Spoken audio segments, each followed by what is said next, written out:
നമസ്കാരം. തിരഞ്ഞെടുപ്പ് കമ്മീഷണർമാരുടെ നിയമനവുമായി ബന്ധപ്പെട്ട് കേന്ദ്ര സർക്കാർ അവതരിപ്പിച്ച ബിൽ ലോക്സഭ കടന്നു. നേരത്തെ രാജ്യസഭ പാസാക്കിയ ബിൽ സസ്പെൻഡ് ചെയ്യപ്പെട്ട് 2 പ്രതിപക്ഷ നേതാക്കളും പുറത്തു നിൽക്കവെയാണ് കേന്ദ്രം അതിനിർണായകമായ ബിൽ പാസാക്കിയെടുത്തത്.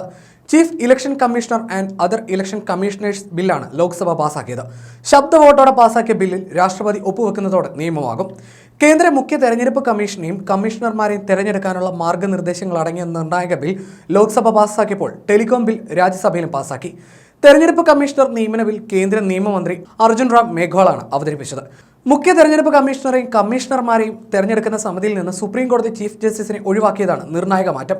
തെരഞ്ഞെടുപ്പ് കമ്മീഷണറെ നിയമിക്കുന്ന സമിതിയിൽ പ്രധാനമന്ത്രിയെയും പ്രതിപക്ഷ നേതാവിനെയും കൂടാതെ സുപ്രീം കോടതി ചീഫ് ജസ്റ്റിസും ഉണ്ടായിരിക്കണമെന്ന് കഴിഞ്ഞ മാർച്ചിൽ സുപ്രീം കോടതി വിധിച്ചിരുന്നു.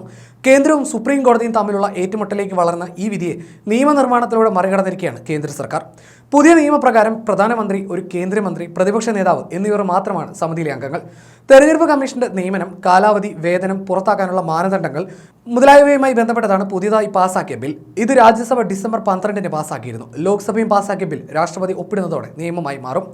കഴിഞ്ഞ ദിവസം രാജ്യത്തെ ക്രിമിനൽ നിയമം പൊളിച്ചെഴുതുന്ന സുപ്രധാനമായ ബിൽ കേന്ദ്ര സർക്കാർ ലോക്സഭയിൽ പാസാക്കിയിരുന്നു. ക്രിമിനൽ നിയമങ്ങൾ പരിഷ്കരിക്കാൻ ലക്ഷ്യമിട്ട് കേന്ദ്ര സർക്കാർ കൊണ്ടുവന്ന ഭാരതീയ ന്യായ സംഹിത, ഭാരതീയ നാഗരിക സുരക്ഷാ സംഹിത, ഭാരതീയ സാക്ഷ്യ ബില്ലുകളാണ് ലോക്സഭയിൽ പാസാക്കിയത്.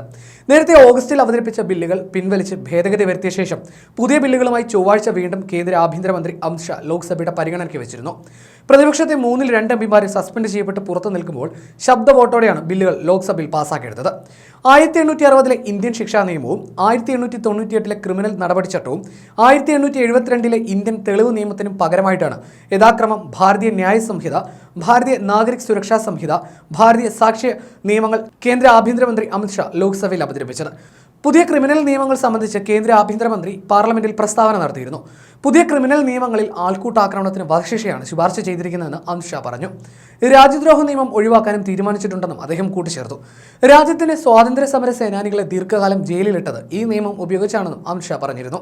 രാജ്യദ്രോഹ നിയമം ബ്രിട്ടീഷുകാരാണ് ഉണ്ടാക്കിയത്. ഇതുപ്രകാരം ബാലഗംഗാധര തിലകൻ, മഹാത്മാഗാന്ധി, സർദാർ പട്ടേൽ തുടങ്ങി നിരവധി നേതാക്കൾക്ക് വർഷങ്ങളോളം ജയിലിൽ കഴിയേണ്ടി വന്നു. ഇതാദ്യമായി രാജ്യദ്രോഹ നിയമം മുഴുവനായും ഒഴിവാക്കിയാണ് മോദി സർക്കാർ ചെയ്യുന്നതെന്നും ഷാ പറഞ്ഞിരുന്നു. ഇന്ത്യയിലെ ക്രിമിനൽ നീതി സംവിധാനത്തിന്റെ പൊളിച്ചെഴുത്താണ് പുതിയ ബില്ലിലൂടെ ലക്ഷ്യമിടുന്നത്. നീതിക്കാണ് പുതിയ ബില്ലിൽ കൂടുതൽ ഊന്നൽ നൽകുന്നതെന്നും അദ്ദേഹം കൂട്ടിച്ചേർത്തിരുന്നു. അമിത് ഷാ ബിൽ അവതരിപ്പിക്കുമ്പോൾ പ്രതിപക്ഷ ബെഞ്ചിൽ 11 അംഗങ്ങൾ മാത്രമാണ് ഉണ്ടായിരുന്നത്. പ്രതിപക്ഷമില്ലാത്ത പാർലമെന്റിൽ ക്രിമിനൽ ബിൽ, തെരഞ്ഞെടുപ്പ് കമ്മീഷൻ ബിൽ തുടങ്ങിയ നിർണായക ബില്ലുകൾ പാസാക്കിയെടുക്കാനാണ് നീക്കമെന്ന് നേരത്തെ തന്നെ നേതാക്കൾ ആരോപിച്ചിരുന്നു. അതേസമയം ഇന്ന് 3 പ്രതിപക്ഷ അംഗങ്ങളെ കൂടി സസ്പെൻഡ് ചെയ്തു. ഇതോടെ ഈ സഭാ സമ്മേളന കാലയളവിൽ സസ്പെൻഡ് ചെയ്യപ്പെട്ട എംപിമാരുടെ എണ്ണം 146 ആയി. ലോക്സഭയിൽ നിന്ന് മാത്രം സസ്പെൻഡ് ചെയ്യപ്പെട്ടവർ 100 ആയി. പാർലമെന്റ് അതിക്രമത്തിൽ ആഭ്യന്തരമന്ത്രി അമിത് ഷാ സഭയിൽ പ്രസ്താവന നടത്തണമെന്നാവശ്യപ്പെട്ടാണ് എംപിമാർ പ്രതിഷേധിച്ചത്. നേരത്തെ കേരളത്തിൽ നിന്നുള്ള എംപിമാരെയാണ് ലോക്സഭയിൽ നിന്നും രാജ്യസഭയിൽ നിന്നും സസ്പെൻഡ് ചെയ്തത്.